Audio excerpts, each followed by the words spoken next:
You say intro, and here we go. Hello, and welcome to the Rabblecast. My name is Eric Hernandez, along here with Sergeant at Arms here. And on this episode, we talk about a bunch of different topics. We start off with talking about deleted scenes from movies. Avengers, specifically. Avengers Endgame. Somehow that leads over to... the Warriors. And then we go to... Empire Records was in there. Yes, continuing the trend of deleted scenes. We even talk about the Warriors being based in the book and how far back you want to trace where it's based off of. And then I'm not entirely sure how the fuck we got into the gun discussion. We, somewhere along the way, we started talking about something about with difference of opinions that spiraled into the paradox of tolerance. Yes. Then we started talking about neo-Nazis. Then we started talking about Proud Boys. And then somewhere along the way, we drifted onto firearms. Okay. And that's where we spent like the meat of the show, I think. Yeah, and before you get into this, you're like, oh, they're talking about politics. No. We just have a debate of ideas, and it's kind of difficult to even say that because Doug and I usually agree on a lot of different things.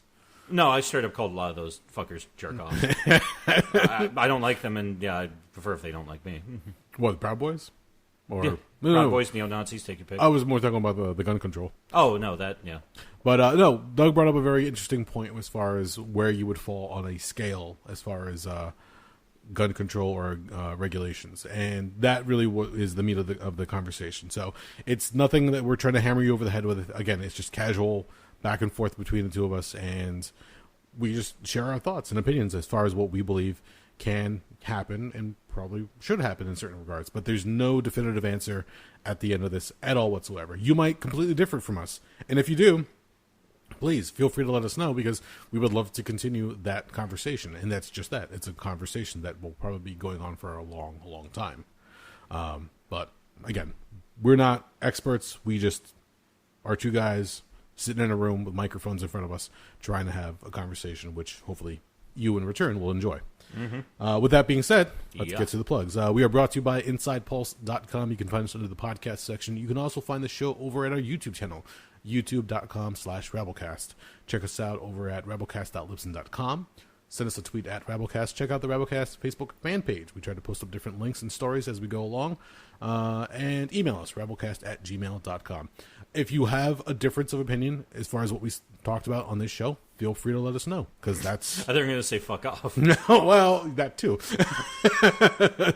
No, I like when people give a difference of opinion. I don't like when somebody fucking emails and goes, you're fucking stupid, you're a moron, this is the way it's supposed to be. No, see...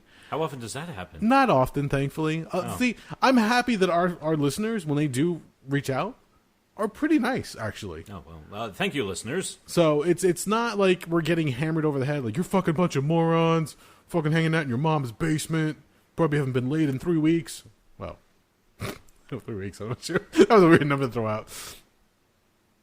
What are you thinking about? When was the last time you had sex? Last week. All right. I think my brain wanted to say 3 months or 3 years, but weeks was the first thing that flew out for some reason. I don't know why. It's been about a month for me. Okay, there you go. Well, it depends on how you want to classify oral. Fucking nerd. Wait, really? Yeah. All right. This is becoming a whole other... Yeah, we're getting... Never mind. Anyway, are we done? I think we're done. All right. Thank you for listening, and enjoy the show.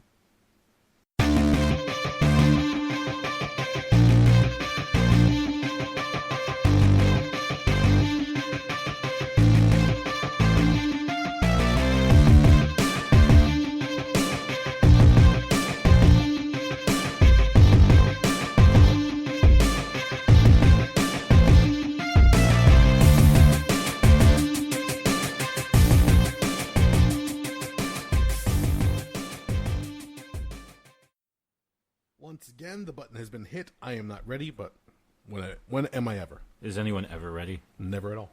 Exactly. There you go. So fuck it. Just hit the button and fucking ride the lightning. If nobody's ready, everybody's ready. I'm not ready. Hold on. If everybody's ready, nobody's ready. I Think about it. Some fortune cookie bullshit, but I got it. Okay. I wouldn't. It's a lot lower rent than that. How are you, sir? I'm here. Hanging in there?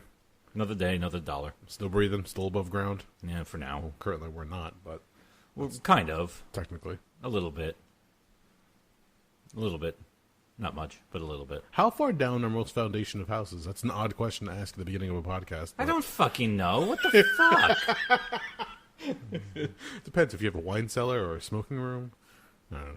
Also, we're in New Jersey where, yeah, we're not as bad as Louisiana, where if you dig a foot down, you're hitting water. This is true. But still, yeah, if you dig any bit underground, yeah, you're going to get wet pretty fucking quick. Yeah. Unless you're in the northwestern part of the fucking state, over near where New York, New Jersey, and Pennsylvania all kind of smash into each other. Yeah.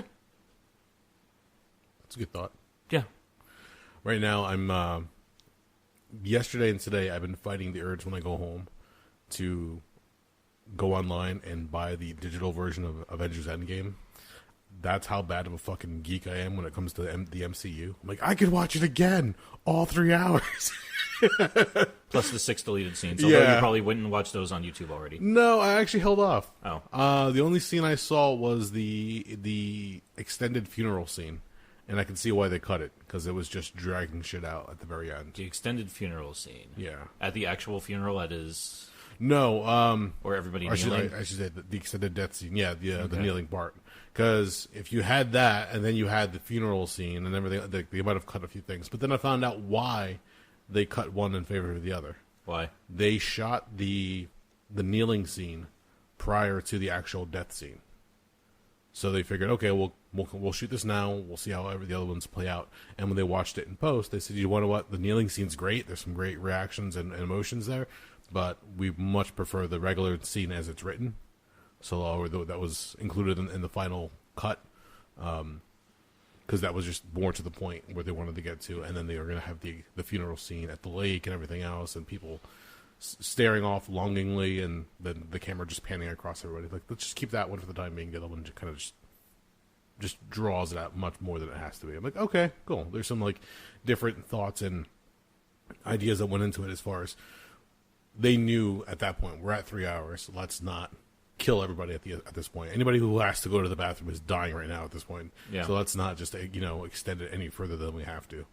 And then there's the new battle I've been seeing pop up on a lot of different comment threads and message boards, and that is that people are getting upset because if you have to explain something in the movie, that's considered a plot hole. And I said, no. Just because the Russo brothers have to come out and explain certain things, like when was Captain America able to wield the hammer? Mm-hmm. I like the original idea on the internet. They were saying that, he had that burden of the secret of Bucky killing Tony's parents, so until he was able to relinquish that, then he became worthy. No, apparently they're saying back in Avengers 2, Cap could pick it up back then, but he didn't to spare Thor's fragile ego at the time. I said, okay, that's cute. And I'm not the one writing these, so I like that skew as well. I like the original sentimentality better, but that's a fan theory online, and people are like, if the directors have to go up months after the movie's already been in theaters, and people will watch it, people will love it or hate it, whatever the case is, and they still have to explain certain scenes, those are plot holes. No, a plot hole would break the story, like the Warriors, cult favorite. Everybody loves the Warriors, right? The Warriors, the old gang movie, 1979, yes. based on the Saul Urich novel. Okay. Yes. Oh yeah. Everybody loves that movie. I don't know. I blanked when you said the Warriors for a second. I'm like, what are you talking about? Oh, Jesus Christ! I love that movie. What's the matter with me? Everybody loves that fucking movie. All the a good movie. gangs, all the different interactions. But they said that movie, if it was made today, would have a major plot hole, and that's all they needed to do was make a phone call, pick up a cell phone, you're done. To who? So they can get from point A to point B, essentially. Make a phone call, get picked up, rather than having to ride the subway and go through all the different gang territories. But who would they call? Uber. I don't give a shit. But I'm saying... if it was today... Yeah, okay. just the difference between then and today. What would be the difference of the movie being made? Well, actually, here's the funny thing. In the book... Okay, I never read the book. I read it... I saw the movie back in the 90s. I read the book. It was written by Saul Urich back in the mid-70s, I think, something like that. Okay. A couple of years before it got turned... No, actually, I think it was the 60s. There's actually a section in there where, first off, it's a lot more... The movie's grim, but the book's even more grim because they actually play up the fact... Because in the movie, obviously, they're supposed to be like gang youths, But that illusion's very easily broken because you can clearly look at these guys and be like, you're all in your 20s.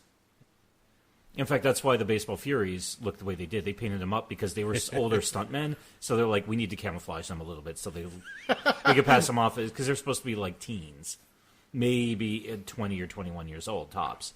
Hollywood magic. In the book, they clearly point out they're all like between 13 and 16. Oh, no shit. Yeah, so it's actually a lot more depressing.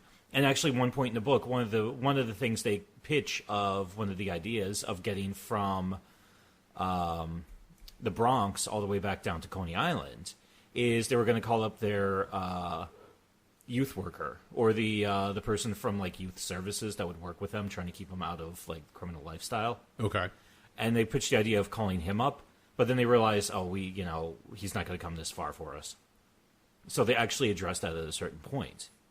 And also in the final scene, in the movie, they just get back to Coney, they have the big climactic fight, and then they are just walking down the beach, and the movie ends. In that one, it follows, I can't remember which character, it actually follows him as he gets home. More of the warriors had gotten picked off by the cops or alluded to being killed. So one of them, he gets home, and he goes into his house, and, his junkie mother's passed out from she's like, on a nod from heroin. Okay. And his younger brother, who's like he's just kind of like roaming around the house aimlessly because now it's like 6 o'clock in the morning. And his infant brother's like basically lying in the crib, just like crying. And it just basically shows like it's so much more of a grim life that they're going back to.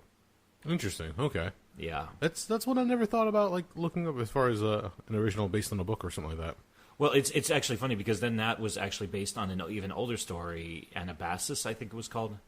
Okay. Where it was set during the Greek era, where two nation states went to war with each other. Oh, shit, okay. And the one group that was actually at the front of the siege, or front of the attacking unit, they push incredibly deep into enemy territory, and then they find out that the flanks, like miles behind them, collapsed. So they're like, we're surrounded on all sides. We have to fight just to get back to our own side. And that was the original source material. Weird. Yeah. Wow, okay. The Warriors actually, if you look at the lineage like that, it's actually a much older story. I never thought of it that way. Holy shit. I never knew this until I started looking around, and I found out, okay, the Saul Urich novel and what he based it on, and yada, yada, yada, so... Well, again, that comes down to different themes and different archetypes and everything else. But no, I never realized that. Mm-hmm. And getting back to plot holes, it's kind of like when people were using the word literally. Yeah. And they say, I literally just did this today. Like, that's not technically the way you use that word, but because everybody has come to use it so incorrectly all the time that they have actually updated the definition of it. Well, language is a living thing. Yes. Words change over time. But it just, nobody really, like, caught on. Like a lot of nerds or, grammar police, like, that's not the way you say it. No, but everybody was using it that way, so it just became the norm.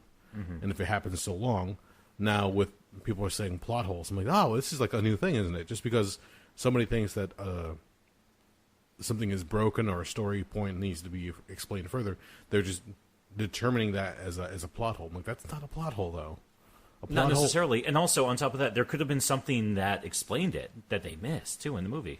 Oh, yeah, and you were just mentioning before, 6 deleted scenes. I mean, there's a bunch of stuff in there that is to be unpacked as to why they took it out, or, what changes did they make. Actually, nothing was really... I watched them. There was nothing really terribly dependent on the storyline. Oh, really? A lot of it was just kind of... Want me to tell you what they are? Yeah, sure.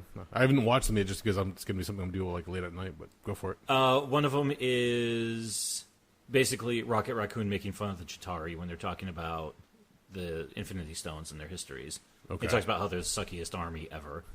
Okay. And he was like, how long did it take you to beat them? They're like 3 hours. And he's like, how did it take you that long? They're the suckiest army I've ever seen. Okay. Another one where, they kind of go back to when Rocket and Thor go back to Thor the Dark World, and it shows Thor walking over to like a banister in the castle that he used to live in, pissing over the side. Fuck, I'm already forgetting some of them. There was a fun scene between War Machine? Yeah. Don Cheadle? Yes. Okay. God, I can't believe I fucking forgot his name. And Captain America, where they're talking about the Tesseract and when it went into the water with him at the end of World War II. And then Don Cheadle looks at him and says, couldn't he have jumped out like the window? And Captain America just like gives him a look like, what the fuck, asshole. There's an extended one that basically shows the home life that Pepper Potts and Tony Stark have, where they're just kind of like being a couple and fooling around with dinner. It's right before he goes outside and retrieves his daughter from the doghouse. Okay. The one with the funeral one, and I can't remember the sixth. It couldn't have been that terribly. None of it, like I said, nothing was super. It was just like fun little thingies here and there. A lot of times, anybody who watches the deleted scenes, I'm sure there's a bunch of geeks, nerds, or just, mega fans out there that like to watch the home releases, the Blu-ray, whatever the case is.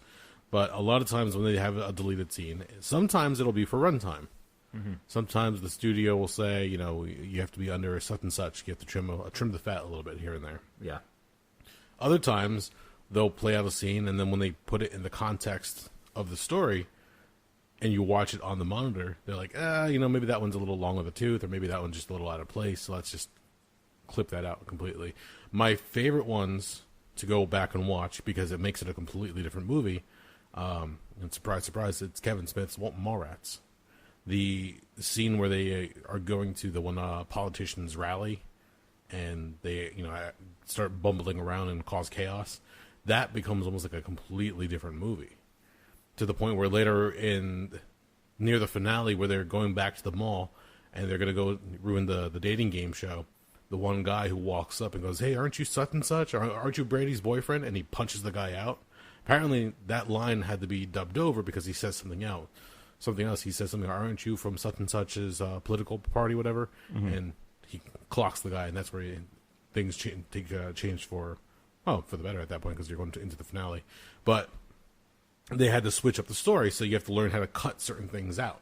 Because if you leave little things here and there, there's remnants of the story that people that will then ask, "Well, who's that character?" A good case for an example would be Empire Records. Never saw it. Really? I watched bits and pieces of it. I didn't like it, so I never finished it. There was a character that was in the movie originally, but they had to cut certain scenes, and because they had to cut certain scenes, they had to cut an entire character out because she made no sense otherwise. It was somebody's little sister. I can't remember who it was, character-wise, and they cut so many scenes that they eliminated essentially her speaking lines, so you never really see her on camera, but there are glimpses of her in like 2 or 3 scenes, and people with eagle eyes, they were able to catch it, and they're like, "Who's this character, and why does she keep popping up?" Mm-hmm. If you go back and read some of the different scenes, or if you look up some of the trivia, you find out there was a character that was cut out for runtime. Oh. So it's like, oh, okay, that makes more sense. Okay. But it exists there, so a lot of people are like, what could have been, or that could have been a lot of fun. And so with Endgame, again, we're at 3 hours. There's another movie apparently that's being worked on that's about 3 hours again, and they're trying to figure out whether they want to cut stuff or not. And I hope 3-hour movies don't become the new norm. Because, holy fuck. I mean, it's in some situations, it's warranted. It is. If you're coming, like, in this case, the MCU was a big, finale for the Phase 3, so it made sense. Yeah. But if you're just going to release, a one-off movie, I guess depending on the subject material, I'm not sure if I could watch... Kevin Smith even said that his new movie, Jay and Silent Bob Reboot. Yeah. He showed the trailer at Comic-Con. He's going around with it now. They're going to be doing a road show when it finally releases in October. He admitted it's about a 2-hour movie because he doesn't think that he can really do much more past that. And there's just so much crammed into those 2 hours to begin with. People are like, "Oh, make it like a 2.5-hour movie. Make it a 3-hour movie." It's fuck no. I'm not Endgame. There's no way that's happening. I'm good. I'm not that good. Like I'm average at best, and the Russo brothers are epic. So we'll just leave it at 2 hours and have fun with it. Apocalypse Now was one of those longer movies, but True. Yes. It fits. I have to actually sit and watch that one from start to finish. I've never did it in one sitting. It's not an easy watch. I mean, because there's a lot of stuff going on. Although, if you ever really want to push the envelope, I've never come across a copy of it. It's out. It's got to be out there somewhere. There's been rumors I've been hearing for years about Coppola's work prints that were 5 to 6 hours long. Fuck. But you're talking about, he was also, and the joke was in Hollywood for a while was, it wasn't Apocalypse Now, it was Apocalypse When. Yeah. Because it was so delayed. And Coppola had a nervous breakdown. And Charlie Sheen had a fucking heart attack. and they kept losing their military equipment because I think it was the government of the Philippines kept saying, we got to take all of our tanks and helicopters back because we have to go fight rebels on the other side of the fucking country. So we'll get back to you shortly. And then a hurricane destroying the set.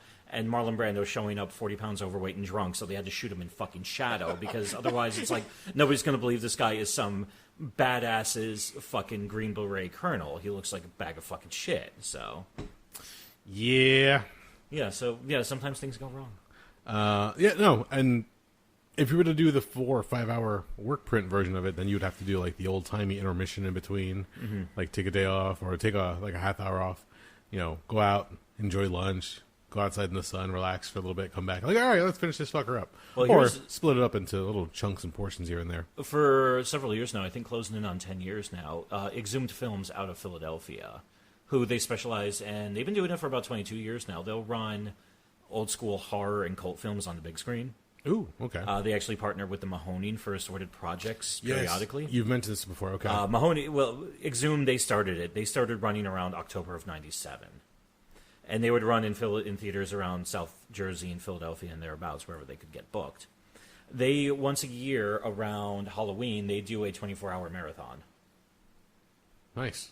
Yeah, they start like one day at noon, and they finish the next day at noon. Do they do like a certain collection, or do they rotate movies in and out? I've actually never been able to, I never looked terribly hard. The listings have got to be out there somewhere. Okay. But they don't tell you what they're running until they run it.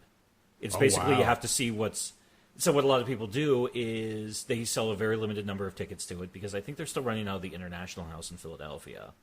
So what they'll do is they'll run, if a movie starts and you don't like it, you got 2 hours to go take a walk around Philadelphia, maybe go get something to eat, go use the bathroom, go fucking do whatever the fuck you got to do.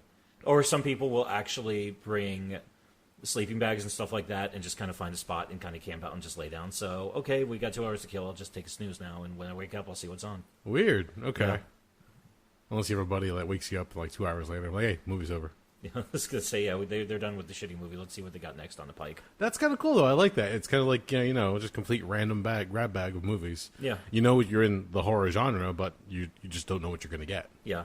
And they were already doing, like, pretty gnarly stuff. I remember one time going to see it, and it wasn't long after 9/11.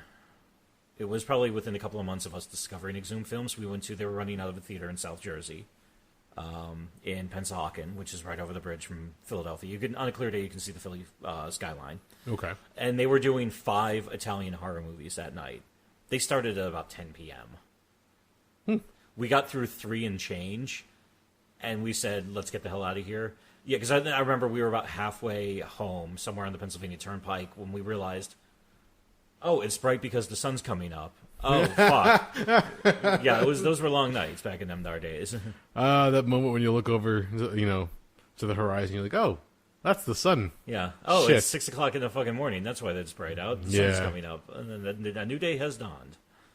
Yeah, those moments, I remember the feeling of guilt of being up to way too late, probably doing something I probably shouldn't be doing.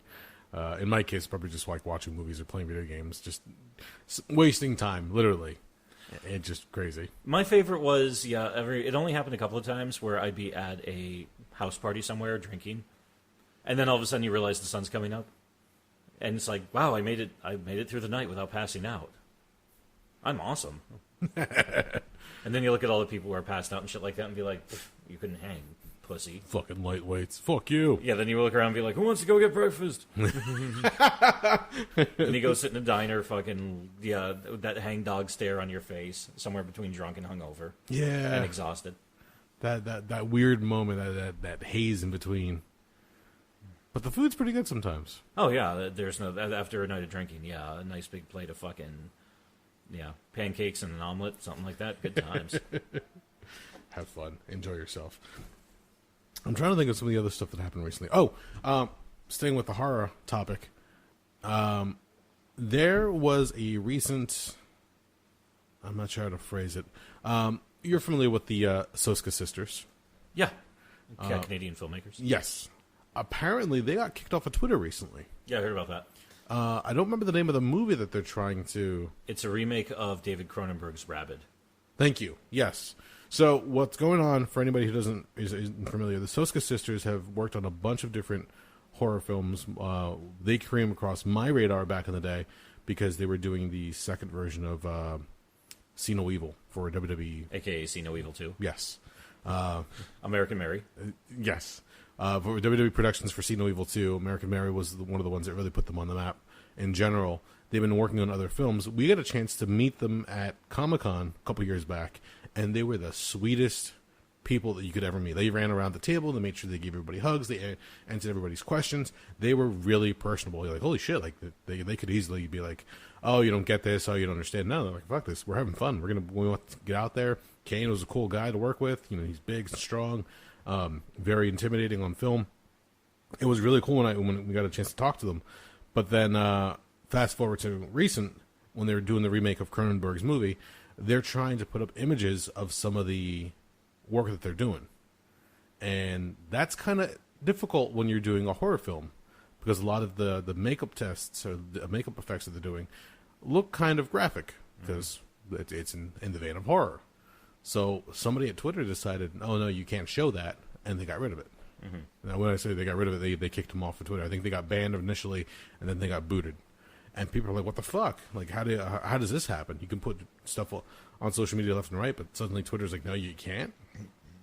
So it comes down to the old topic now of like what is and isn't acceptable on certain platforms. Mm-hmm. I know on Instagram, like, you can't show nudity. Mm-hmm. There are ways around that. Yeah, there's a fitness model at one point. I remember, I don't remember her name, but she was modeling some kind of outfit for workout, and somebody complained because you can see her nipples through the fabric. So she put it back up, and she just pretty much scribbled over her nipples. And Instagram was like, okay, we'll allow it. Like, okay, that's silly as fuck, but let's continue along. Facebook allows certain things, not nudity, but like, I follow a lot of nature pages now. Yeah. And when you see like a crocodile taking down an animal or a wolf ripping apart a bird, or you see some graphic pictures of blood and just carnage. But when it comes, again, to nudity or to horror, they might get a little iffy on it. So it's weird. We've talked about it before, where if somebody's going to let their kid go watch a movie, they're okay with the guns, they're okay with the violence, they're okay with the cursing. But if you see a naked woman or a dick, you're just like, whoa, hold on. Yep, that's a different story here. Maybe we need to pull back on this one. No, really? Like, there's certain things you'll allow, but there's other things that you won't. Let's stop being so overprotective. And if people want to see this, they'll pay their money to go see it. If people want to be on social media, they'll belong to certain groups and they'll see it. But who is to say like what is allowed and isn't allowed? And I say it more because I'm in defense of the Soska sisters and their production company. Was it Twisted Twin Productions? I think it's called. I don't remember. And for movie makers, especially in horror, you want to be able to showcase your stuff. You want to be able to promote it. And just because a picture might be deemed too graphic, it's kind of shitty as it is, because to try to promote a horror movie, unless it's a big studio movie like Stephen King's It, the remake, the trailer's been released. People are talking about it. People know what they're getting in for. They show the very sinister version of Pennywise this time around. So you got a better idea of what you're getting there. But people know because it's been done already. So you have an idea of what you're getting into. Something for Cronenberg's movie, I'm not sure how many people are familiar with his original movie. He's known for his body horror. But for the Soska sisters to try to come out and try to do their version of it, it kind of hampers them because they've got some amazing people working with them. But now they're being stopped from promoting it in certain avenues, which really sucks. Yeah, because who knows what chances they have at getting something as far as funding. That's never easy for a movie. How anything gets made at all is kind of up in the air. But it sucks that they're going to get held down in that respect when they're just trying to have fun, make a movie, make sure everybody gets paid, make sure they cover their budget, and then hopefully with that get another project funded. You want to know who gets to decide? Who? The platform. Yeah. Because it's their platform. Yes. But what's the criteria for it? They don't have to tell you. That's what sucks. Well, they're private entities. It is what it is. And actually, this goes back to a debate that I find very irksome, because a lot of people want to have their cake and eat it too. Mm-hmm. They want to say, well, no, there's no fair use for the internet. It's not a public utility. There was that big thing with Ajit Pai, who I can't remember his exact title. I think he's from the federal FCC. From the FCC, where they made that entire big deal where they basically undid that rule that said, basically, there's no protections if a company wants to down throttle certain websites and up throttle other ones based on what they're paying or what their customers are paying. Yeah. They have every right to. That's fine. If you want to make it private, it's all got to be private. That means Facebook and Twitter, they can do whatever the fuck they want. If they want to ban your account, they can do it at the fucking drop of a hat. And if you don't like it, go start your own fucking social media platform. Yeah. So yeah, it's either got to be all one way or all the other way. You can't fuck about with that. Well, that's the part of the problem with social media is that people take it for granted. They just assume because it's there, especially, and I don't mean to say this in a bad way. Millennials have grown up with the internet. That's what they've known essentially. Mm-hmm. So for them, social media has been pretty prevalent throughout their lives. Tough shit.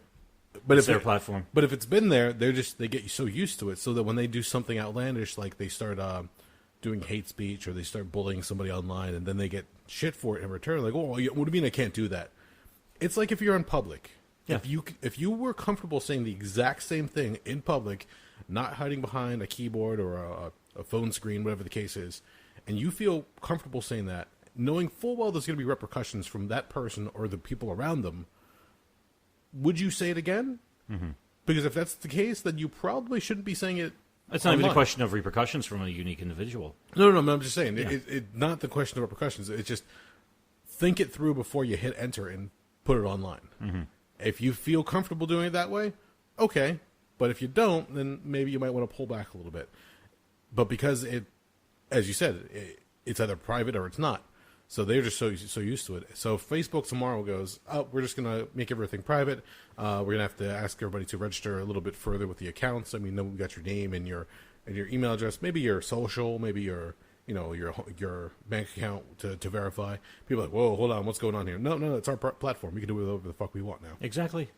But people would get uncomfortable because they had no problem using it with a screen name or making a fake accounts. But once they have to get verified, I guess bare bones down to it, they're like, I don't feel so comfortable using this anymore. Oh, okay.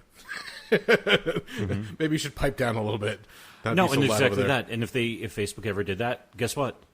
I'm not on Facebook anymore. Shit happens.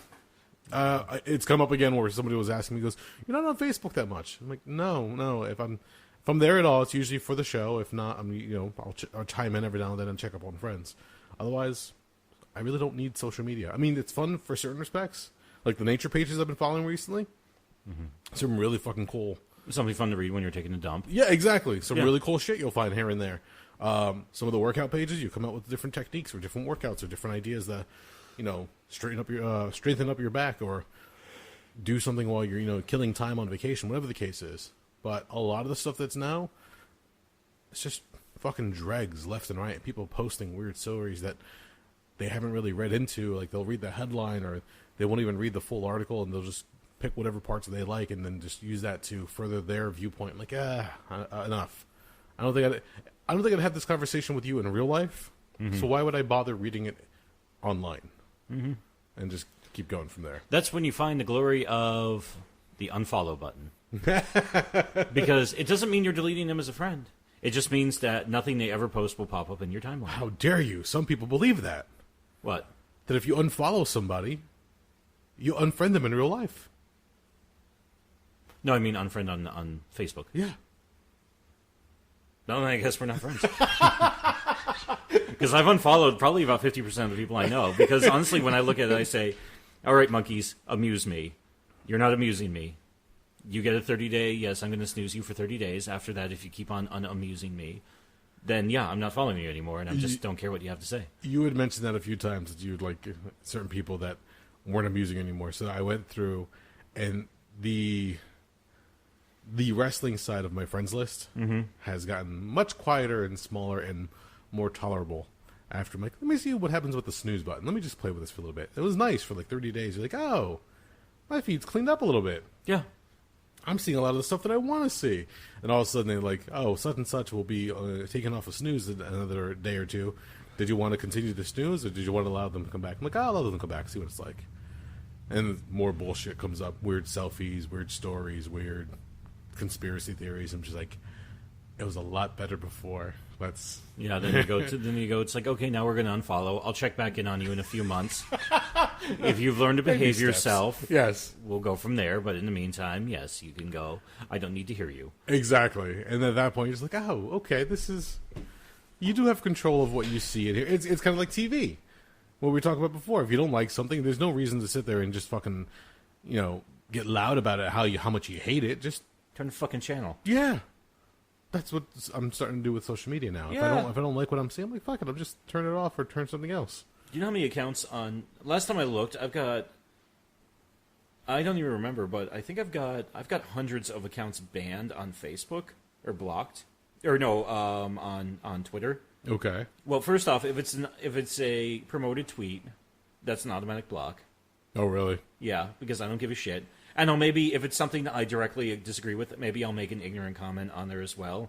Like, you're a fucking piece of shit, and go fuck yourself. And then I'll do that. So direct. Well, fuck them and their direct. If it's something, like, pretty jack-off stuff. Like, I saw one that was, like, anti-BDS. Which I'm not super invested in the BDS and in the BDS movement anyway. Okay. But the way they framed it was so dishonest and so shitty that it just pissed me off and put me in a fucking foul mood. For those of people who don't know, BDS is the boycott, divest, sanction. These are the people who say that the state of Israel is effectively committing crimes against the Palestinian people. In keeping them in certain areas, regulating how much electricity they get, regulating how much water they get, regulating basically every aspect of their lives to the point where some people describe it as an open-air prison. And then anytime somebody speaks out against it, they just accuse them of being anti-Semitic. And in a lot of places, they're actually passing laws that say that if you're involved with BDS, you're not allowed to work for the local government. You're not allowed to work in government. They did that in Texas earlier this year. Which basically my way of saying is, listen, we should not be passing laws that say how anybody should feel about another country. Yeah. How dare you? This is that in my eyes is censorship. That's called the state. The United States government or any state governments have absolutely no right to tell anybody how they fucking react to the actions of another country. But we're not going to make this a long-winded debate about Israeli-United States relations. I already hear the AIPAC getting pissed at us, and because they're everywhere. Again? No. No, it comes back to an argument that we brought up in the past, and that's if I don't like something, I don't want to do it. Okay, no problem. If I don't like something, I don't want you to do it. I'm paraphrasing the old argument that came up before. But the fact that just because you disagree with something doesn't mean you have to stop everybody else from doing it. Now, granted, we're not talking about like murder. Murder, all right, stop. That's bad. But that's a gimme, yeah. Just because somebody's into movies or certain trends or certain hobbies, just because they don't, somebody doesn't like it doesn't mean they have to stop everybody else, prevent everybody else from doing something that they don't like, so everybody else has to stop doing it as well. That's not the case. So why has it become that lately where groups are saying that, oh, we're against this, so everybody should be against this? Make it in simpler terms, like vegans. What about them? They believe that if they're not going to be eating meat or dairy products, then everybody else should stop as well. Well, not all vegans. Some of them. I'm talking about in generalizations in this case. Oh, okay. But that's a good example of them saying that, we don't do this, so everybody else should stop as well. No, not necessarily. Let's start with the fact that everybody's a little bit different as far as their body chemistry is concerned. For you, a vegan diet might work. It might, put you where you want to be as far as physical and mental health. For other people, they prefer eating meat, whether it be chicken, pork, or other. They go for it, and that's what they choose. That's what they know. But then you break it down to further arguments, and you get very granular about things, and people are like, oh, what the fuck? Let's just make it simple. If you want to eat a vegetarian diet, go for it. Or a vegan diet, that's your goal. That's your strive in life. But other people who want to go have a fucking hamburger. Why would you try to stop them? Let them fucking eat their hamburger in peace. Leave them the fuck alone. But that's just, nowadays you can't, especially with social media. You'll find things here and there that might irk you at times, but as we've already said, you've learned how to get around that by using unfollow or snooze. But it's out there.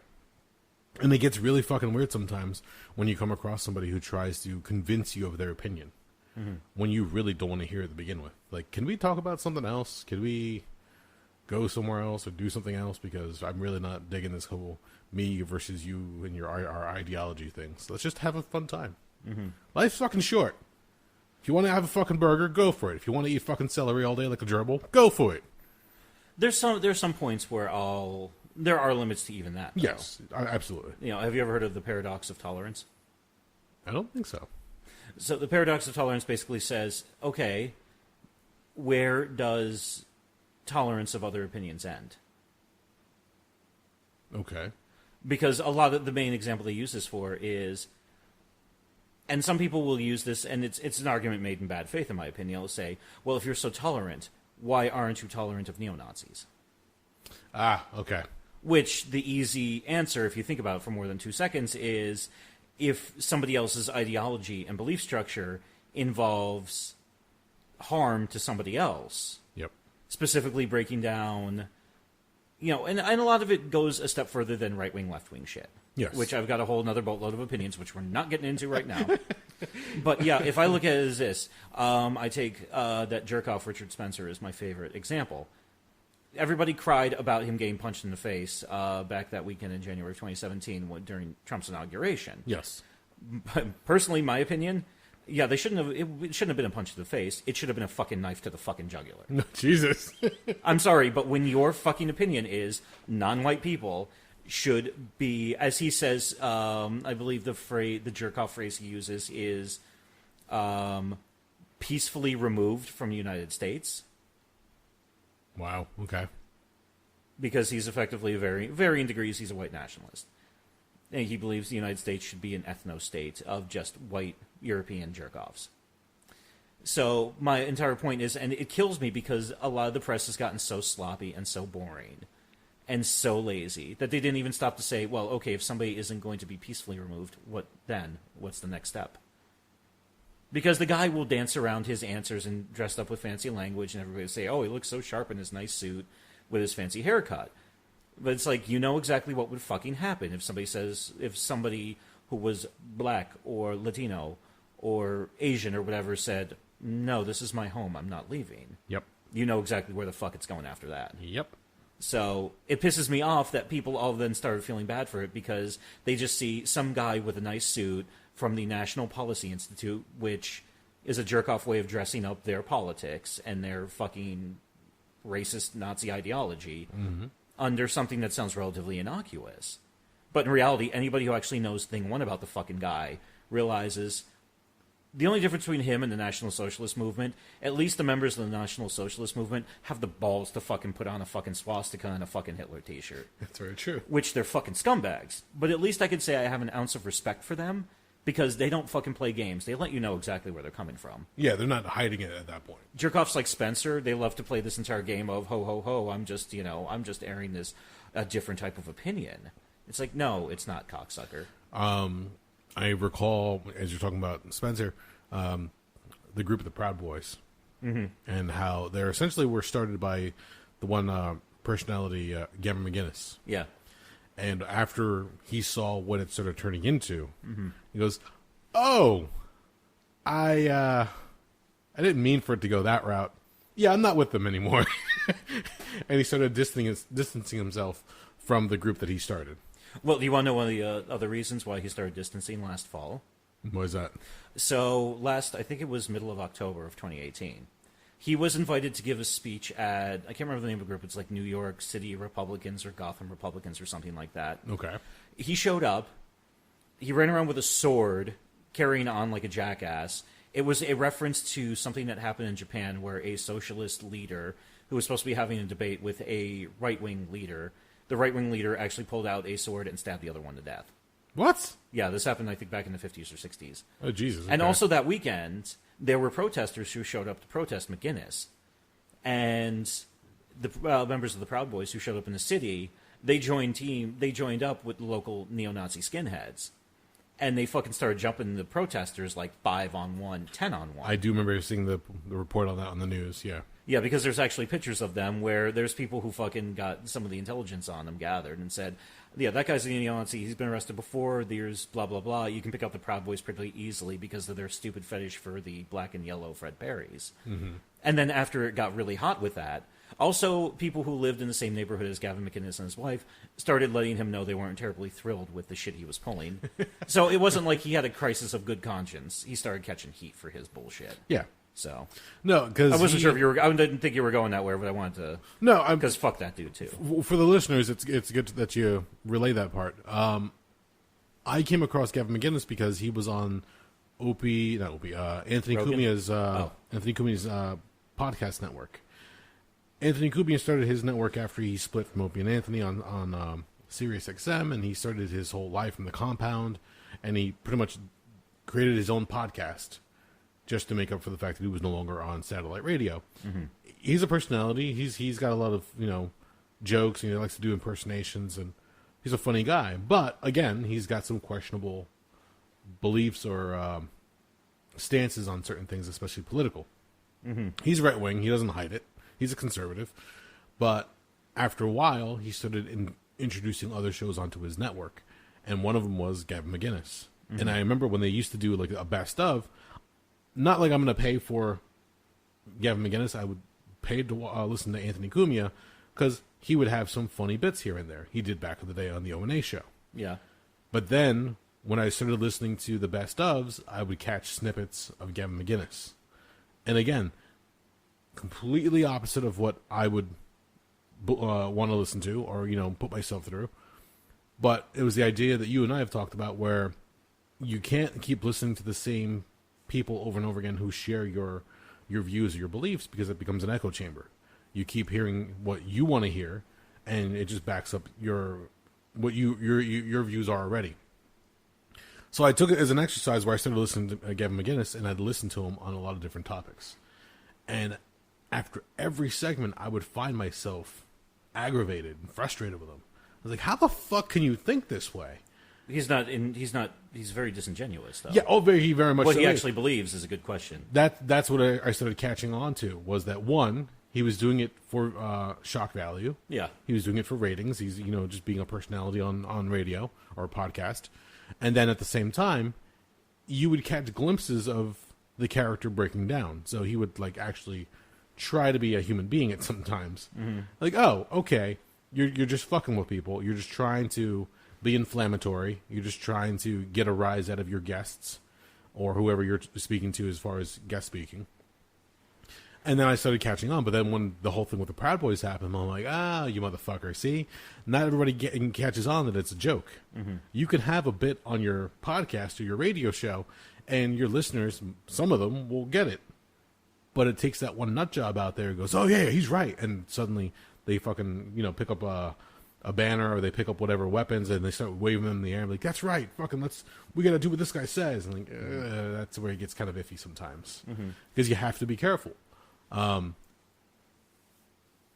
Again, after doing this show for so long, I know it's come up here and there. Well, I'll get asked about certain points of view that I have. And it's a reason why I really don't like talking politics or going into certain topics. You have me on your show. Good luck. No, I know. And we've gotten there a few times. Yeah. But I'll get asked a few times, oh, you said this. I'm like, well, first off, I see a lot of things on here. So let me just start with saying that. You have to be more specific. And then, I don't recall what the exact example was, but I don't try to take a staunch stance on anything, especially on here, because I don't know. I'm getting certain data as far as what I'm looking at, and I don't want to go one way or the other on certain topics because who knows, I might change my mind. I might change my opinion, essentially, depending on what's presented. And a lot of the stuff that comes up, I find myself being centrist on a lot of different things. But I'm finding out more and more that if you take a centrist stance on certain topics, especially when it comes to politics, people are like, well, if you can't make up your mind, then you're part of the problem. I'm still forming an opinion on a lot of different things, so what the fuck? No, because generally the centrist opinion, that's basically just defaulting to say, whatever's in power. Well, okay, let me clarify. It depends on exactly what you mean by centrist. Because I've heard people say that before, and it's not exactly... It's kind of a nebulous term. No, it can be. I've noticed that, and then that's what I've been seeing more and more as people are saying, well, like, oh, you just can't make up your mind. No, what it comes down to is, like, there's certain right-wing ideologies that I'm for, and there's certain left-wing ideologies I'm for as well. So it's just like, I find it funny that you have to pick something down to, like, you're either left or you're right. Or you're either conservative or you're either liberal. And, like, is it really that simple for a lot of people? Because it depends on the subject. Sometimes it is. Well, there was somebody talking about, like, gun laws. Yeah. Like, do you want to have a gun? Are you pro-gun? It's like, well, I believe you should be able to own a gun. Yeah. Actually, I'm glad you brought that one up. Oh, shit. No, because, and this is the big misnomer about that, because a lot of times you hear the entire debate represented as pro-gun control or pro-Second Amendment. Yeah. But what nobody points out, that basically breaks it down to an on-off switch. How so? Okay, so you're either pro Second Amendment or you're pro gun control. Yes. It doesn't really clarify either one, but there's many gradations of opinion. And actually, this is something I've been trying. This has been something I've been working on for a while now. Not that I've really done a ton of work on it, truth be told. It's more like talking to myself when I'm driving around late at night. Okay. But that still worked to me. Fuck you. So I think of it like this. There's a scale running from 0 to 100. 100 represents a complete prohibition on any private ownership of any firearm in the United States of America, including the smallest calibers like your little 22 target pistols or 22 target rifles, even and anything at all that is legally classified as a firearm a private citizen cannot own. Okay. That's 100. 0 represents everything is completely illegal, up to and including, they just deregulated suppressors, so that I don't even throw that into the conversation anymore. If you have the cash, you can walk into a gun store and buy it. Okay. You want to go buy 10 pistols at once? Go ahead. You're done. Whatever the deal is you want to make with the seller, that's the deal you got. If you want to buy something full auto, whatever deal you make out with the seller, that's it. You can buy whatever you want. Good to go. No background checks, no nothing. Because I don't think you're going to find a lot of people out there who are going to either say that on that scale they are 0 or they are 100. Mm-hmm. Most gun control people I've met even say, yes, I believe people should be allowed to own some firearms, and that's when you start getting into the nitty-gritty of the argument. Conversely, you're also going to meet a lot of people who are pro firearm, none of them are going to say, oh yeah, anybody can just walk into a store and buy whatever the fuck they want, no questions asked, no nothing. And that's where you start that's when you start trying to figure out the gradations of where people are. Okay. I'm personally, and that's the funny thing, and this is why I say it's an ongoing experiment or it's an ongoing process, because I couldn't even tell you where the hell I am on that scale. I'm probably somewhere maybe between 30 and 40, I'd say, because generally my entire theory on the whole thing is, there should be some type of background check. Yes, I agree. If you want to buy something fully automatic, I mean, the biggest barrier to owning that is just the price, because that shit is fucking expensive. I can understand, and I'd be willing to entertain different opinions on all this, of course. If you actually want to go get your Class 3 license so you can buy full auto weapons, you have to do this whole big song and dance with the Bureau of Alcohol, Tobacco, and Firearms, then they kick it down to the sheriff of whatever county you live in, or the head of the local police department. Yep. See if they're copacetic with everything, blah, blah, blah, blah, blah. And then I hope you've been saving your pennies, because you can easily run into, like, $10,000-$20,000 for one of those. Fuck. Okay. Shit's expensive. It's a niche market. Yeah, you're right. Also, on the other side of the question too, I'm also of the philosophy of, if you have been, and this is where I have trouble trying to figure this out, because I could see the point of, in cases of domestic violence, I can totally understand the reasoning of saying, okay, if somebody's been in trouble with that, in the short term, they need to have their firearms taken away from them. Oh, yeah. Because a lot of the studies have shown that if some guy beats his wife, logically at some point in time, this escalates into shooting her to death. Yes. So it can at least. Yeah, it's way more. It's unfortunately, I think it's more likely to happen than not. Yeah, happen. If you have somebody has a history of domestic abuse, of being a victimizer, then yes, you're leaving the potential wide open for it to escalate if they have a firearm in their home, in their possession, whatever the case is. Yes. So yeah, that as far as the gun control, again, you're right. It's kind of hard to put yourself on the scales of anywhere between 0 to 100. But yeah, I would agree that they would have to be some form of control, background checks, mental health screening, history. Here, and this is where it gets interesting, because there are some people out there who even say, whatever the mental health regulations are, what kind, you have to get very specific on this stuff, because then there are some people who come out and say, well, then you're being prejudicial against some people with mental illness. So that's when you have to start getting into the weeds of the whole fucking thing. Because, and I'll be the first to say, if somebody's got OCD, I don't think I'm as worried about that as I am about somebody who's a paranoid schizophrenic, truth be told. Fair enough. But and actually, here's another front on the entire point, too, and this is something else I also think about, too, in regards to some of the pushes they've had to reinstate voting rights to convicted felons after they've served their sentences. Okay. So I can understand, in most places, if you commit a misdemeanor or a nonviolent felony, once you're done with all that, if you want to buy a firearm, go ahead. If you've committed a violent crime, you can at the moment. But what about if after they serve their sentence and they've paid their debt to society, quote unquote? At what point do you say, okay, you've paid your debt and you've been rehabilitated? Yeah. And the problem is, there are no easy answers for any of this shit. No, and that's with anything. The more you look into it, the more granular you're going to get. The harder it's going to be to really put that line in the sand to say this yes, that no. Yeah.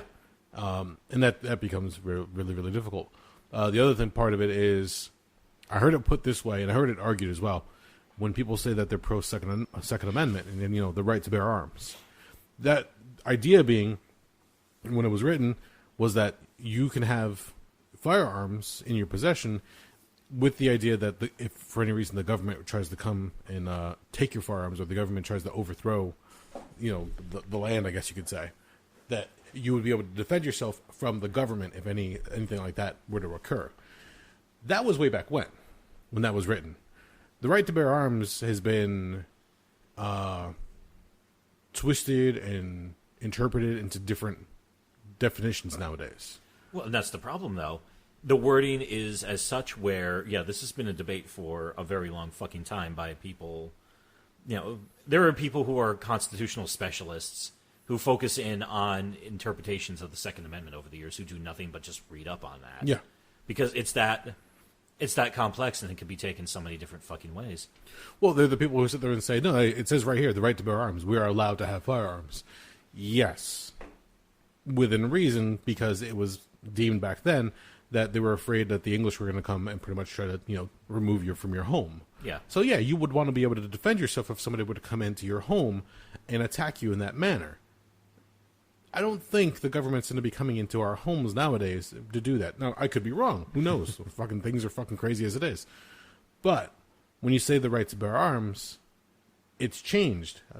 The Constitution is a living, breathing document. It's supposed to be able to change and be interpreted different ways depending on times. And even that is up for massive debate. Yes. Because there are some people who are like, no, it's ironcled. It is what it is. Fuck No, you. yeah, exactly. But, yeah, that's... But see... Welcome to hour one of our podcast. See, this is where it's actually kind of shitty for you and I to have these kind of discussions, because a lot of the things we actually agree on. So it's not just like one thing and one line of the sand and that's it. It's either here or there or you're fucked. But being that there's so many different people out there willing to sit there and debate and argue and have these discussions over what can and can't be, a lot of shit just gets lost, because with all the hemming and hawing, oftentimes things don't get done. Mm-hmm. I mean, you could point to any shooting that's happened in this country and people are saying, oh, we have to have tougher gun control. Okay, yeah, you do. It's always a plus to be able to control the guns, regulate them. Fuck, I'd be down for having like the fingerprint ID, like in Judge Dredd, where only a certain user could use that gun. Otherwise, it's not a functional weapon at that point. Those are crazy expensive, though. No, I would imagine. It's not sci-fi for us. But at the same time, it's just, if somebody wants a firearm, there are ways to get it that you don't have to go through a gun shop owner. You don't have to obey the laws, essentially. There are people out there willing to sell firearms that don't have serial numbers on them, that don't have the correct means or background checks, whatever the case is.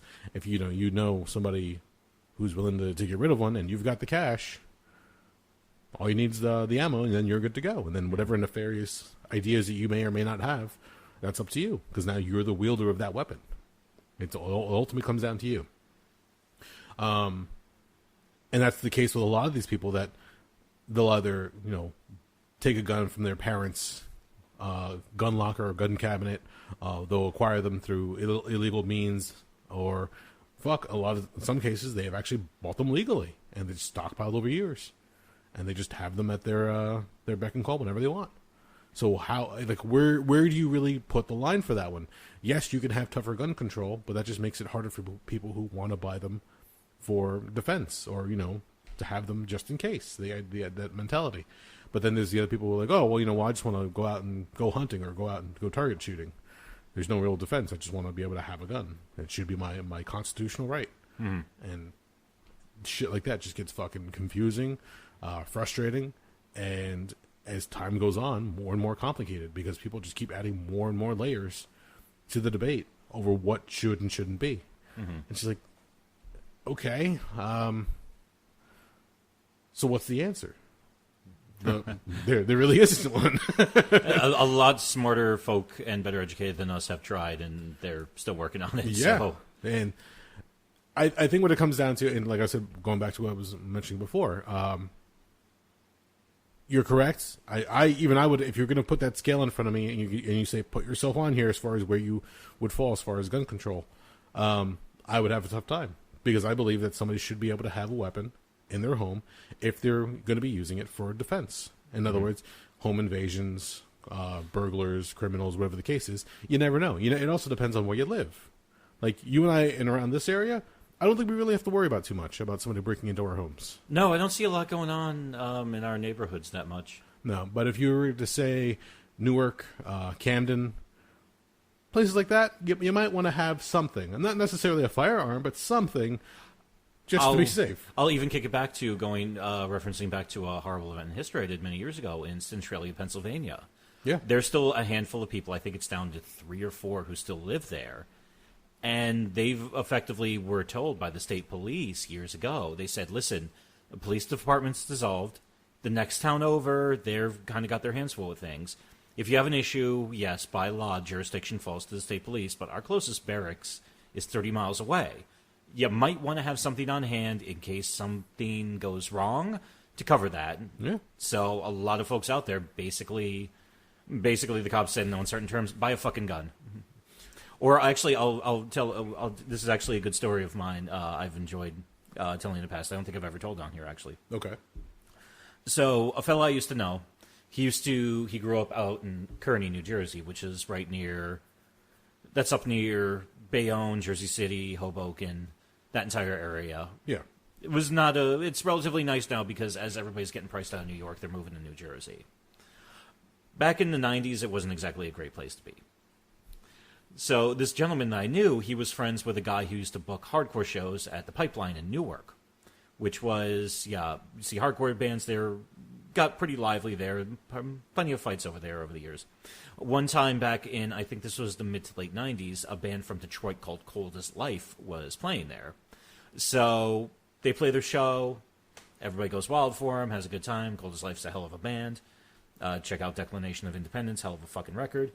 And they end up, and the gentleman I know, he goes back with the promoter, because they were all the promoter put up the band rather than them having to get a hotel room.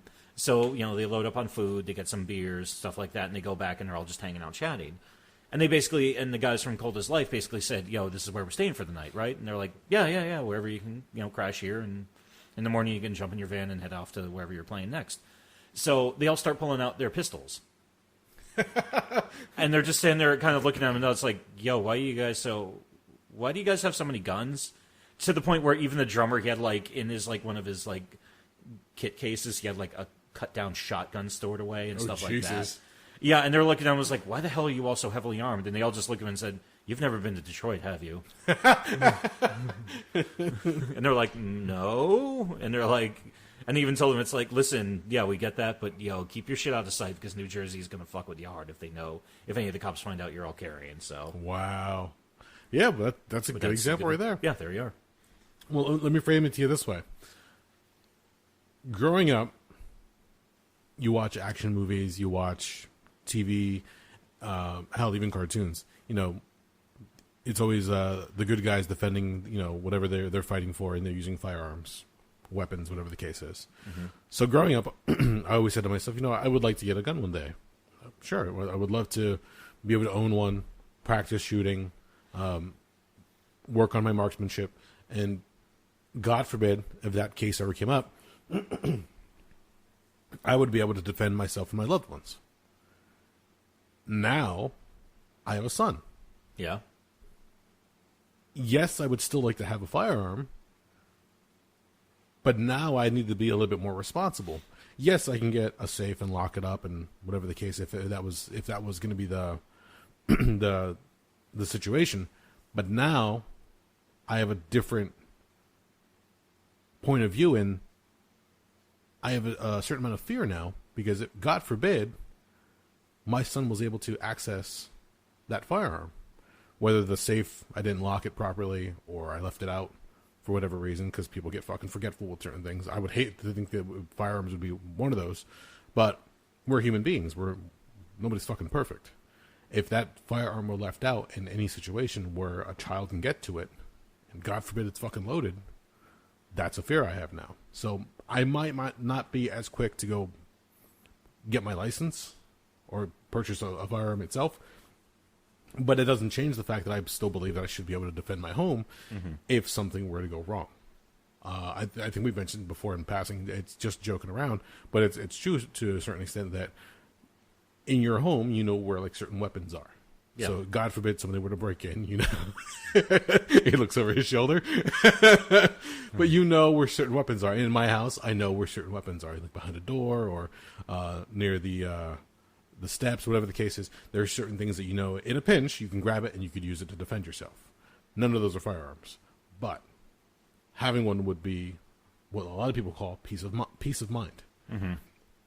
Being able to have a weapon that would say, get the fuck out or I will shoot. That's hopefully if the person isn't fucking hopped up on something weird, they would realize, oh shit, I might die. Mm-hmm. Whatever I'm here to try to steal isn't worth whatever he's gonna fucking do to me next. So they'll turn around and walk away.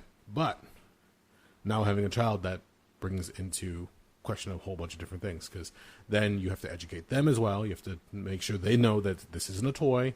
This isn't something you just screw around with. Yeah, you can see them, the good guys use it in the movies as well as the bad guys, but it's about responsibility. It's about discipline. You make sure that you're using it correctly. Make sure you treat it like any other piece of equipment. You take care of it, maintain it, and you should be okay. But there's always that possibility. And then what is it, the statistic? If you have a firearm in your home, you are more likely to die of a gunshot wound. Yeah. Because of that, it makes sense. It's there, so that potential has now gone up. Mm-hmm. Who's to say that whoever breaks in doesn't overpower you and take that same weapon from you? Or if they're able to find it before you get to it when they're breaking in, whatever the case is. You can draw up any scenarios you want. You can't cover every possible scenario. Yeah. You plan usually for the most likely shit to happen, and that's the best you can do. Yeah.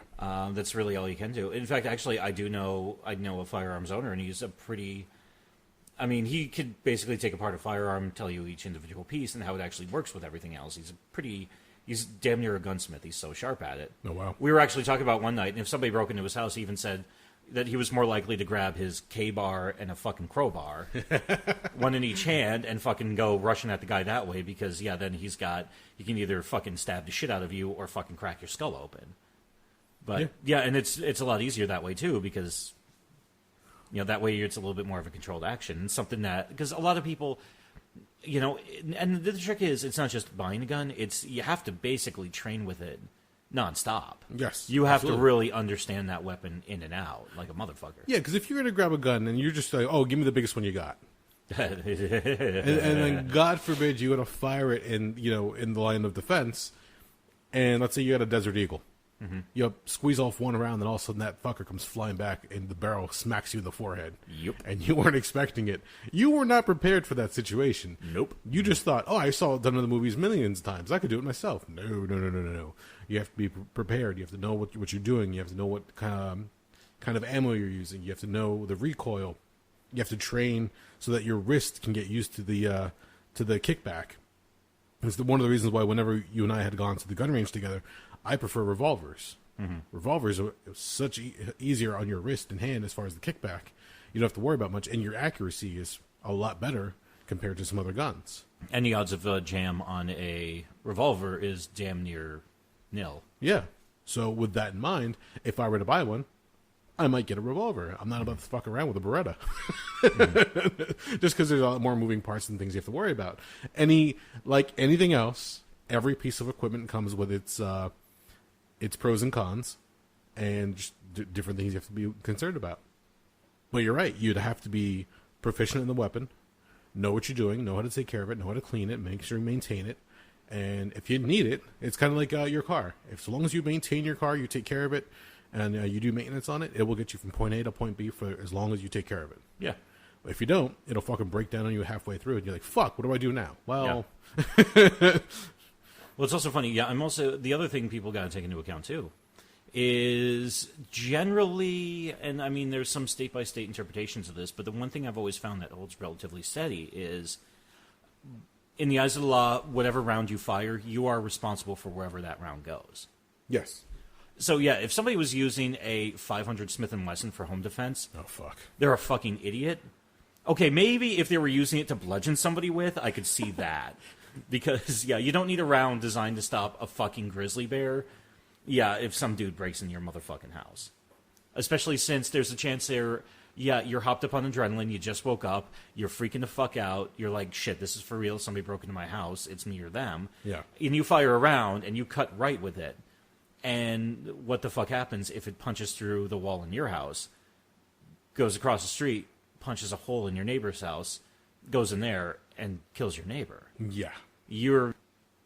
That's why, actually, in a lot of places, hollow point ammunition is actually a really good thing. Okay. Once that hollow point and hits another object, and it collapses in on itself, and the kinetic energy of the round, quote-unquote, blows its load, it's not going to travel too much further, so... I would have gone with dissipate, but okay, blows its load is... blows its load, scientific term there. But no, you're right, yeah. And again, it's just another thing you have to worry about if you become a gun owner, where you have to make sure that you know what you're getting into. Because there's so many things can go wrong when you have a projectile weapon. Mm-hmm. It's just...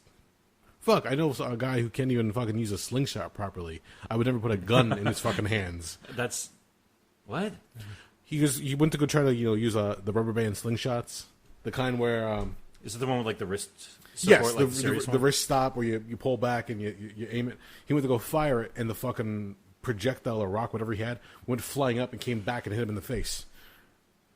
So the rubber band went flying forward, but he held it too high up in the pouch, so that the pouch hit. It flew, but it just clipped. It just lifted it up instead of propelling it forward. Yeah, but because it rotated it flew backwards and hit him in the head. Oh, son of a bitch. It didn't injure him in any way, but he goes, what the fuck? Well, at least it didn't hit him in the eye. But there's certain people out there who might not have the dexterity or the... what's the other word? I can't even think of it off the top of my head. Sense? The means to be able to handle certain weapons, especially if it's a projectile. So, yeah, I mean, there's certain things you have to be prepared for. You have to make sure that you take precautions. But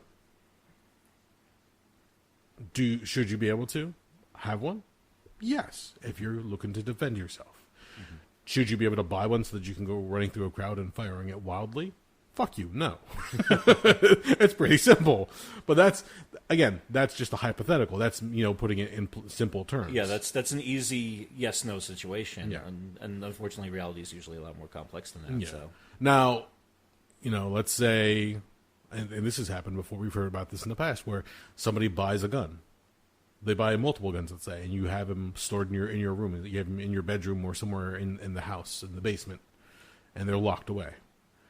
But a child, probably as they grow up, knows the guns are there. They grew up around guns. For them, it's kind of normal. They've fired the guns, and somehow they gain access to those guns. They might not have the same mentality or training that you do, and they might get upset about something, and they might run out into the playground or the school or the mall, whatever the case is, or their girlfriend's house, or the boy who's cheating on the girlfriend's cheating with, whatever the case is, and they might just get fucking upset because they're a teen and their fucking hormones are raging. That's another hypothetical. Mm-hmm. Like, there's so many things you can draw up and start to say, well, no, in this case, this isn't right, or this case, that shouldn't be there. It doesn't matter. It comes down to being a responsible gun owner, and that's a broad fucking term because there's so much that goes with it. But at the same time, it's not just about following the law, because again, as we said before, if somebody really, really wants a gun and they're that desperate, they'll find somebody that'll be willing to sell them one.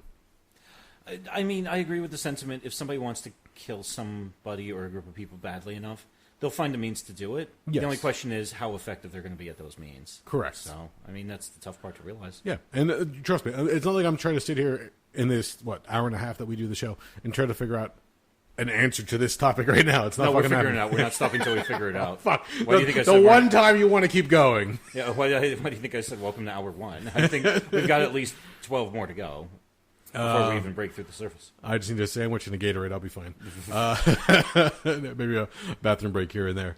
But no, there's so many different ways you can go about it. And that's the problem, is that if you try to come up with simple terms, somebody will sit there and throw another layer on there to complicate things. And now you have to consider that thing or this thing or whatever the case is. It's never an easy answer when it comes to this. So, should you be able to own a gun? Absolutely. Are there certain laws and rules that should be followed before you can own said gun? Absolutely. Should we keep going with the whole, right to bear arms thing? Yes, because that's the foundation of the argument, but it's not what it used to mean. Mm-hmm. It's at least not when it was originally written or drawn up. So to say that right to bear arms means that you're allowed to, it's your constitutional right as an American citizen to own a gun. Yes, but understand when that was written, the country was in a completely different era. Yeah. And that circumstance or that situation doesn't technically exist. Now, you call in all the conspiracy theorists. The government's going to, come and take your land. Okay, look, we live in a weird time right now. There's nothing that's out of the realm of possibility. Let's face it. Certain shit can go down. Shit can go sideways. Is the government coming to your house tomorrow to take your land?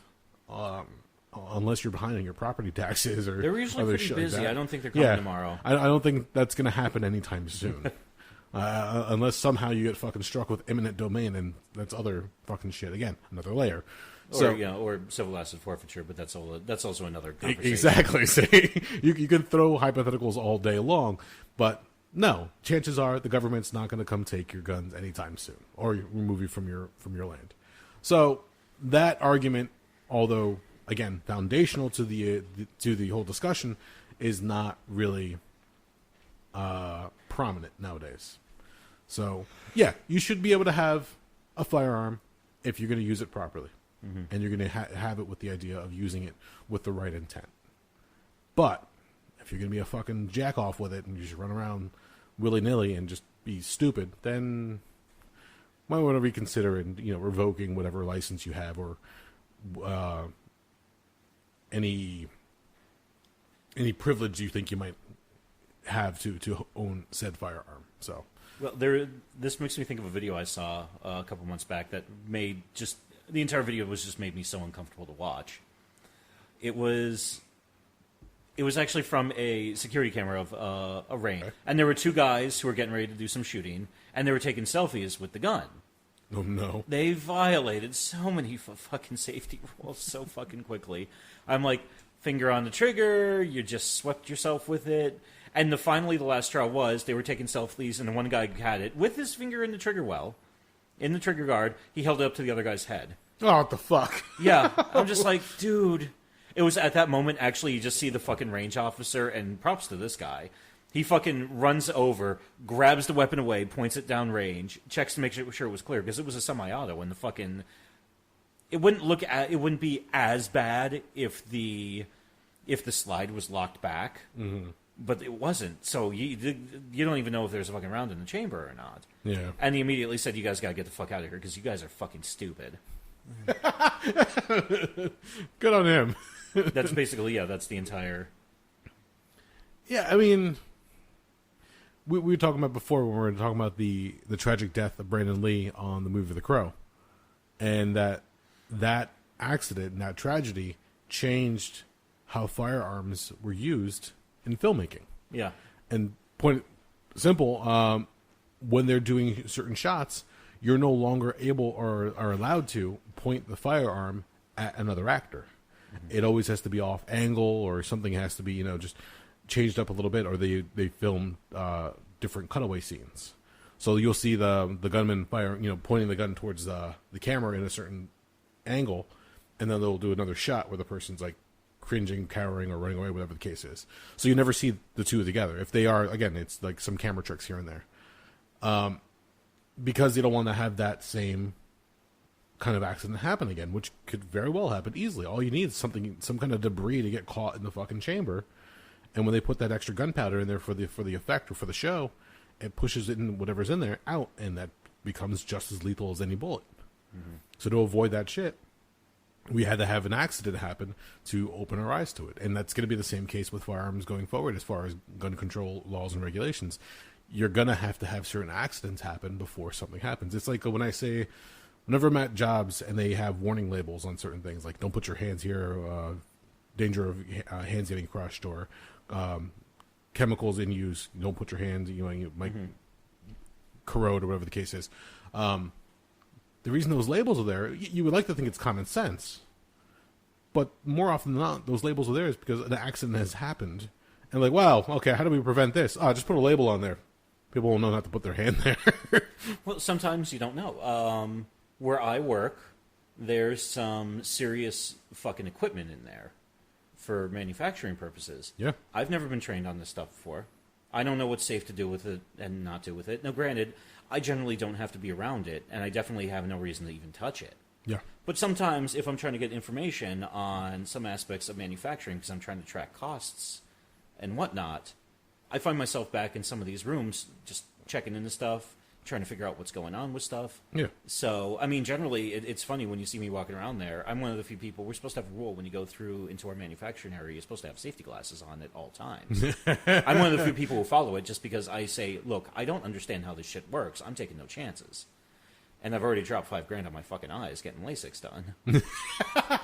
In addition to, not being blind. So, I mean, even when I go back there, I'll put on the safety glasses, and when I'm looking at a lot of this stuff, I'll look at it, but I don't fucking touch anything. Yeah. So, I've worked in a lot of production jobs, and I can't tell you how many times people just ignore the safety glass rule. Oh, fuck, not even production work. When I used to be in a wood shop, how many times kids would forget to put on a fucking pair of safety glasses, and a piece of wood comes flying out of the fucking saw and catches them, not in the eye, thankfully, but either catches them in the head or goes flying past their head. They're like, oh, shit, that was a close one. Yeah, stupid. Yeah. There's a reason why they told you to put the glasses on.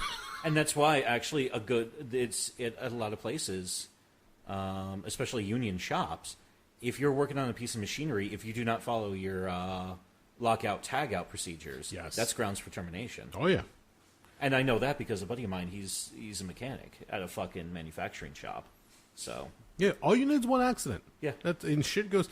The one place that I was working at, we had this wave solder machine, and what it does is there's pots of solder. You put the material in there once it gets to temperature, and it melts down these bars.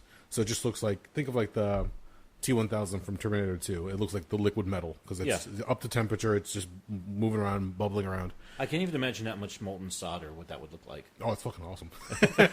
Anyway. But the idea is that you put these boards, whatever you're doing, it's usually surface mount stuff, or usually through a hole as well. Oh, excuse me. No, for this it's through a hole. So the idea is that if you put let's say a resistor, it's got the long leads, you put it through the holes, and then you pass this board through, it's on rails, and as it goes over the solder pot, the waves keep lapping the bottom of the board. So it's hot enough that it could hit the board, not damage the PCB itself, but it will make contact with the metal contacts where the leads are going through and attach itself. So as it passes by, it'll instantly start to cool. And then it comes out. It's just an instant solder joint on both sides. Oh, cool. But there was a problem on one of the machines one day, and one of the guys goes to fix it. This guy is fucking amazing with machines. Like, he can fix just about anything. It doesn't matter if it's got gears and motor, whatever the case is, he'll figure it the fuck out. He went to go work on it, and one of the chains looked like it was getting caught. So he went to go stick his hand in there, knowing full well he wasn't supposed to, but he thought he could figure it out and get his hand out in time. His hand got caught between the gear and the chain. Ow. And then all of a sudden, I remember I was in my supervisor's office, and I see people running past the doorway. I'm like, what the fuck's going on? And as I poke my head out, somebody goes, oh no, his hand's caught. I'm like, what the fuck? Whose hand's caught? And as I run over to see what's happening, here's my buddy with his hand in the fucking machine, and he's wearing workman gloves, like almost like they're cloth gloves. Like the mechanics gloves? Just kind of, sort of. More closer to a gardener's kind of glove. Okay, so not a lot of protection. Correct. And what you could see his hand, he's trying to pull back, but if he pulls back, he's essentially ripping open his finger if he pulls too hard. So he's trying to like finagle his hand out and like relieve some of the tension on the chain. And I locked up. I'm not gonna lie. I did no clue what to do, how to respond to the situation because I've never seen it before. Mm-hmm. Meanwhile, one of the other guys races over to the tool room, comes back with a pair of bolt cutters, and says, "Fuck it." He just cuts the chain. It's like essential to the whole machine, but his thought was, if we have to buy a new chain, we'll buy a new chain. Fuck it. Like, this guy's about to lose his finger. Yeah. So he cuts it, and because he was wearing the glove, it did shield him from a lot of the damage, but his fucking finger, his middle finger was all fucking chewed up. He was able to go to the hospital or doctors and get it taken care of. I think they gave him a few stitches here and there. But that summer, I remember we had the company picnic, and they used to get shirts made up so that, you can sell me. On his shirt, they included the hand being caught in the chain pictorial. And like, don't put your hand here. It's like, this is a reminder, dum-dum. Don't fucking do that. That's stupid on his part. You're amazing with tools. You're an amazing mechanic when it comes to that shit. He should have known better. Exactly. And I went back the next day after that incident, and you could see where it says there's a fucking sticker, and that same sticker is where they got the pictorial for the shirt. It's a hand being caught under the chain. Do not put your hand here. I'm like, well, that's there for a reason, because somebody's put their hand there. Now all of us are going to see it all the more because somebody's hand was caught right in front of our fucking eyes. But again, certain things have to happen before people realize, oh, yeah, maybe I shouldn't put my hand there. Imagine if you went through life and all the shit that can potentially go wrong, and you just started putting labels on all the different things. Like a gun. A gun would have so many fucking little micro labels all over the fucking place, warning you, don't put your finger here, don't put your thumb here. This will pinch the web of your thumb, whatever the case is. Avoid at all costs where potential damage might happen. Same thing with your car, when you go to close the door, watch your foot. Your foot might get caught here. Don't get your hand caught here. Steering wheel, don't bring it too far down. It'll hit your lap. Whatever the case is, you'll have like a huge collection of fucking stickers all over the place saying, "Watch out! All this could fucking kill you." Mm-hmm. But we just assume, we're good. Get some training, get some instruction. You're good to go. Well, it's called stop and think for 2 seconds. But it's common sense in most cases, but I wouldn't even call it common sense. I just say it's just stop and think about the situation. Because common sense is, once again, I really don't like the term common sense, actually. Not so common? No, it's define common sense. Yeah. Nobody can. Well, nowadays, especially. No, I usually just think that's some jack-off's way of trying to be like, I'm smarter than you. I can see that. Definitely, yeah. Well, again, if they are in a situation where they're used to certain things, they would say, common sense, you don't do that. Mm-hmm. Well, somebody new to the job, well, I don't fucking know. How do you expect me to find out? It's like, the idea of, it's the old argument of book smart and street smart. You have to have some common sense here or there. Well, if you're in a situation, you'll know. But it's not always that easy. Mm-hmm. And, I could see it being just somebody just trying to be a dick about it. Yeah. So, I don't know. I think we've been rambling on long enough. I think so. So where do you put yourself on the scale now? 30 to 40. I don't know. And that's actually probably the closest. That's the most. In the past, I was like, I'm somewhere between 25 and 55. I don't know. It's like I said. It's more of a. It's also a thought experiment just to get me and anybody I tell about just to think about the entire gun situation from a different angle. I could see that. Yeah, definitely. I would still have a hard time putting myself on there at all. Ultimately, you don't have to either. I can tell you at the very least, I'm not 0 and I'm not 100. Yeah, which, like I said, that's if I ever actually met somebody who was, that's somebody who I'm either going to be look at them and think you're lying or you're very weird. What was the name of the gun from Judge Dredd? Was it the Lawgiver? No, the Lawgiver was the motorcycle. I thought. Okay, I'm trying to remember the name of the firearm. Fuck. No, I think it was the Lawgiver actually.